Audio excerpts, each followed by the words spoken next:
Anak? Yes po, Nay. Maganda ka na. Pupunta tayo na reunion. Sige po, Nay. Huwag kang haharot dun, ha? Promise, Nay. Hindi po ako haharot.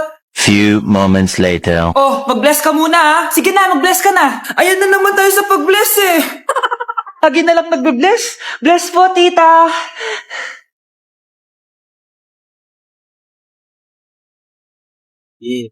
Ang ganda niya. Tuesday.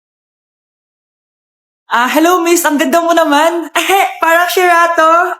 Pwede ko ba makuha number mo? Sure, eto. Ang bait mo naman, pwede ba kitang jowain? Sige, tayo na. May girlfriend na ako! Papakilala kita kay mama. Nay, may girlfriend na po ako. Talaga anak? Eto po siya, Nay. Hello po, tita. Ha? Girlfriend? Pinsan mo yan eh. Pinsan? Pinsan pala kita. Hindi tayo pwet. Hay inaanak! Nay, dito po si Ninong! Uy, buti napadaan ka! Magbibigay lang ako sa inaanak ko. Oh, eto sa'yo. Wow! Ano kayang laman nito? 1,000? Anak, buksan mo na! Sige po, Nay! Face mask? Pasensya ka na inaanak. Bawi na lang ako next year. Mas kailangan mo yung mask for protection. Anak, anong sasabihin mo sa ninong mo? Thank you po, Ninong. Si Mr. Alarcon lang ang nakakuha ng 98 sa exam. Oh, ano kayo yan? Mga bobo. Tapos kayong lahat perfect kayo. Yan, ang yabang kasi. Buti nga sa kanya. Mr. Alarcon, bakit may bulak ka sa tenga? Kasi naman, ma'am, palagi niyo sinasabi sa akin na papasok dito tapos lalabas doon. Kaya hinarangan ko na. 'Di ba? Aminin niyo, ma'am, talino ko doon. Class, lagi niyong tatandaan na hindi pinaparusahan ng taong wala namang ginagawa. So, ma'am, di niyo po ako paparusahan? Bakit, Mr. Alarcon? Kasi di ko po ginawa yung assignment eh. Tali natin yung bag niya. Bilis! A few moments later.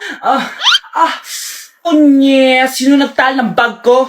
Tubuan sana ng bike sa mukha yun. Ako na po, ma'am. Kuya, galingan mo Kapag pinirmahan mo to, akin na lahat ng mga kayamanan mo. Oh, pirmahan mo na. Tita, wala naman ako field trip hindi pa ba sinasabi ng teacher niyo na may field trip kayo? Anak, okay lang. Pipirmahan ko na to para makasali ka sa field trip niyo. Walang ya ka talaga, Rosa. Wala ka talagang titira sa akin, ha? Manda ka talaga sa akin. Mabilis ka talagang utuin, Susan.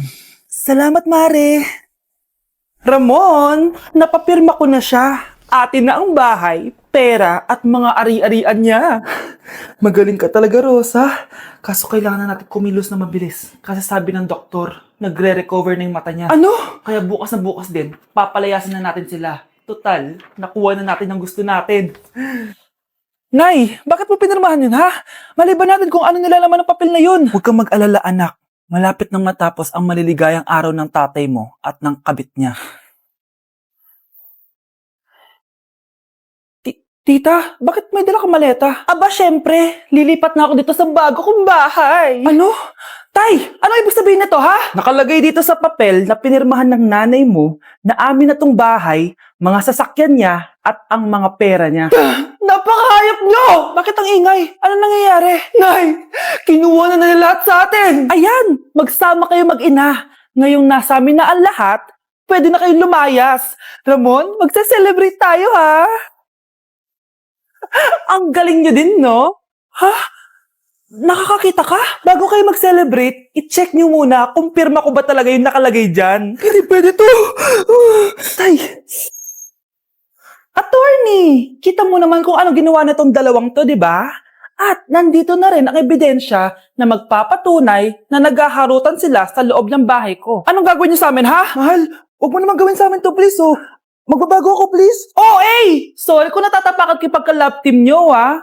Arestuhin nyo na yung mga yan. Mag-celebrate kayo sa kulungan. Kayong dalawa, sumama na kayo sa akin sa presinto.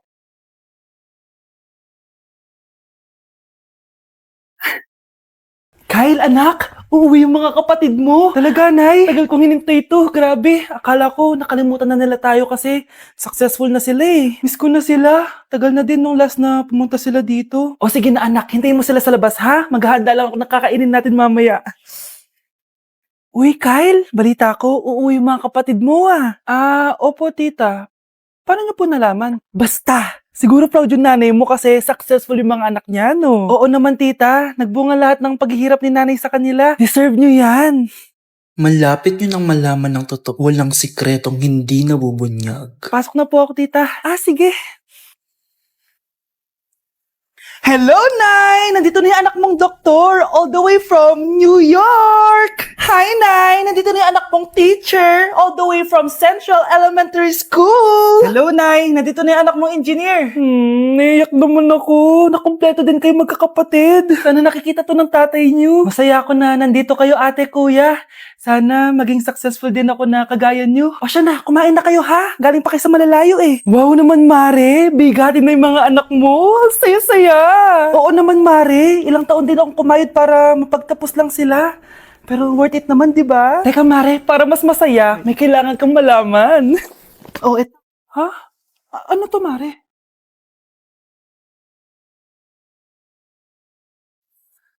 Nay, bakit po? Mga sinungaling kayo? Paano niyo nagawa sa akin to, ha?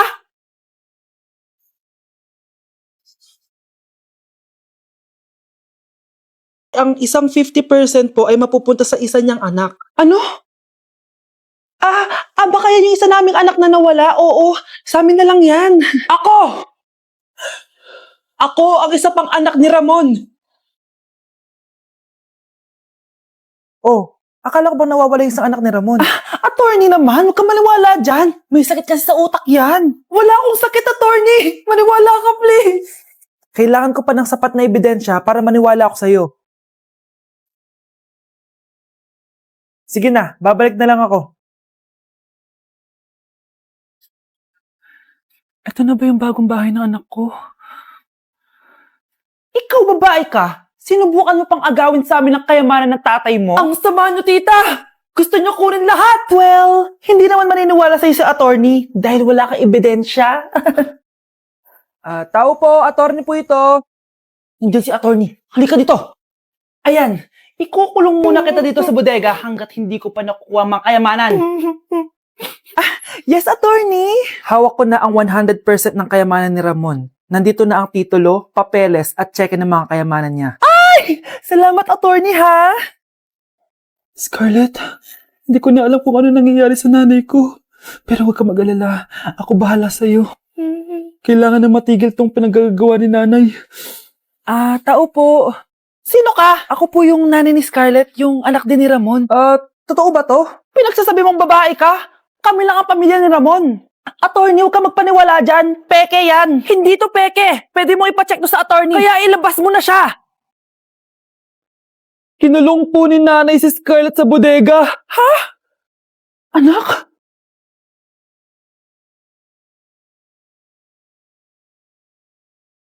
Kakagising ko nga lang pala mga mare. Charot lang, kanina pa ako gising. Habang tumatae nga pala ako mga mare, bigla ako may naisip ng pagkakakitaan. Kaya naman nagpahatid na ako mga mare sa malapit na grocery sa amin. Bagong-bago nga pala itong naisip ko mga mare at wala pa nakakagawa nito. Bumili na nga ako ng mga kakailanganin ko mga mare para hindi tayo maubusan ng stocks mamaya. Pagka uwi ko nga, inumpisan ko na agad magluto mga mare. Para naman marami tayong kitain ngayong araw. Wala talagang lugi dito sa small business na naisip ko. Dahil sa isang pack na to, 200 orders na ang magagawa ko dito mga mare. Kakaiba talaga tong fries ko mga mare. Dahil sinigang powder ang nilagay ko dito mga mare. Ito nga pala yung 70 pesos mga mare. Sobrang sulit na talaga. Sa sobrang mura nga nito mga mare, nanganganib pa ako malugi. Pero hindi na importante yun mga mare, basta marami tayong customers. Nakakatakam nga tong sinigang fries natin mga mare, for sure dadayuhin to. Hindi na talaga nakapaghintay ang mga customers natin mga mare. Kita nyo naman sa mga mukha ng mga customers natin mga mare na masaya sila. Sobrang nagustuhan nga nila yung sinigang fries natin mga mare. Babalik-balikan daw nila to. Ang saya pala kumita mga mare, lalo na't galing sa dugot pawis. Hala, iba na section ko. Saan yung section 1? Punta ako dito. Ito na ba yung section 1? Good afternoon, everyone, especially to all of the panelists, advisors, and especially to our co-researchers who attend this virtual conversation. So, good afternoon, everyone. Namamatay ng dahil sa iyo, ma'am.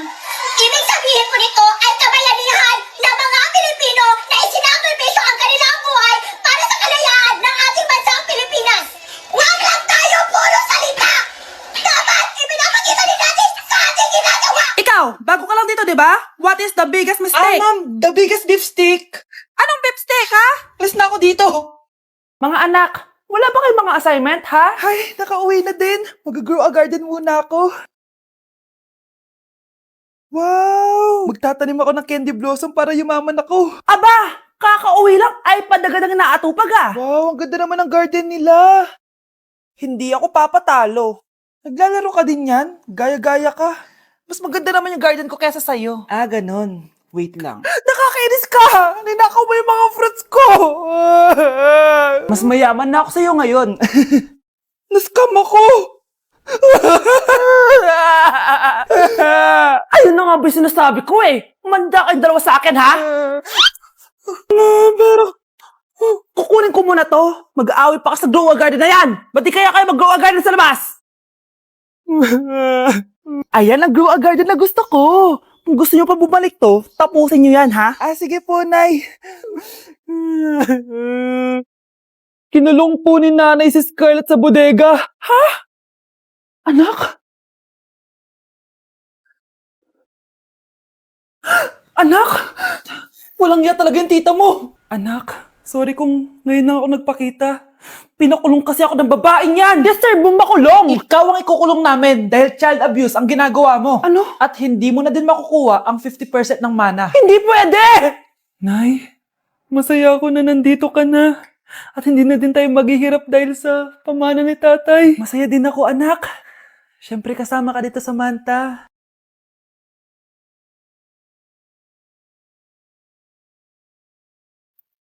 Ano ba? Bakit tawag ka ng tawag, ha? Oo, wala silang kaalam-alam. Sige na, baka mahuli pa tayo. Sa wakas, sa atin na ang mana. Maghahati tayo dito. Palayasin mo na yung mga batang yun, ha? Ako bahala. Ang galing talaga natin magpanggap date. Mga anak, aalis na tayo dito sa bahay. Lilipat tayo sa mas malaking bahay. O eto, mga gamit nyo, inimpake ko na. Talaga, Nay? Scarlett, huwag ka maniwala dyan. Nagpapanggap lang yung nanay mo. Samantha, ano yung mga pinagsasabi mo? Magjowa sila ni attorney. Sinet up nila tayo. Ganyan ba ang ugali mo, Samantha? Kaparehas ng nanay mong sinungaling? Samantha, ano ba? Kung ayaw mo sumama, edi wag. Sige, kung totoong anak mo talaga si Scarlett, saan at kailan mo siya ipinanganak? Ang dali naman yan. Edi sa Manila. Pinanganak ako sa ibang bansa. Hindi ikaw ang nanay ko. Ay, oo nga pala, sa ibang bansa pala. Sorry, nakalimutan ko. Ang dami namang drama. Total, nasa amin na ang mana. Umalis na kayong dalawa. Kung ayaw niyong pati kayo, ipakulong ko. Kung meron mang makukulong, kayong dalawa yon. Salamat sa pagtawag, Samantha. Inaaresto kita, attorney, sa kasong panloloko. Palpak ka talaga! Naisahan niyo ako ngayon, ha? Hindi pa ako tapos sa inyo. Talagang sinira mo yung sarili mo, attorney, para sa pera. At ang dami mo na palang naloko. Samantha, huwag na tayong maghiwalay, please. Oo, Scarlett. Dito lang ako palagi sa tabi mo. Kayong dalawa, mag-ingat kayo palagi, ha? Gamitin nyo na maayos sa pamana ng tatay nyo. Salamat po. Okay, class. Oh, Jessica. Buti pumasok ka pa. Ang dami mo na miss na quiz. Bagsak ka na sa akin. Nagbakasyon ako. Na-stress kasi ako sa'yo. Ang dami mo kasi pinapagawa. Aba, bakit? Hindi lang naman ikaw ang pinapagawan ko. Lahat kayo. Ano ka dito, prinsesa? Oo. Sa bahay namin, ako ang prinsesa. Kaya kayong lahat, sumunod kayo sa akin. Pumunta ka sa guidance office. Hindi po, ate. You go to the principal's office. Tandaan mo, kami ang nagpapasahod sa'yo, di ba? Ano nangyayari kay ma'am? Hala si ma'am! Ang ganda-ganda ko na naghanap ka pa ng iba. Hala, heartbroken ata si Cheska. This sir, feeling main character kasi. Tumatawa ka?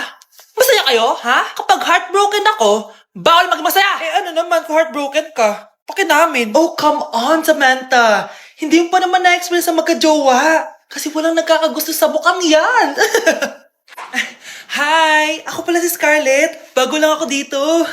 Oh, pake ko. Tsaka tanggal mo nga yung makeup mo. Dapat ako lang yung maganda dito sa school.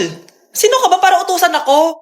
Feeling main character? Kadiri? Anong sabi mo? Mag-sorry ka sa akin! Sorry! Not sorry. Tsaka mukhang asin kapag may ibubuga ka na. Nakahanap din ng katapat si Cheska. Walang yatong babaeng to. Ako ang main character dito sa school. Bye! Humanda ka sa akin.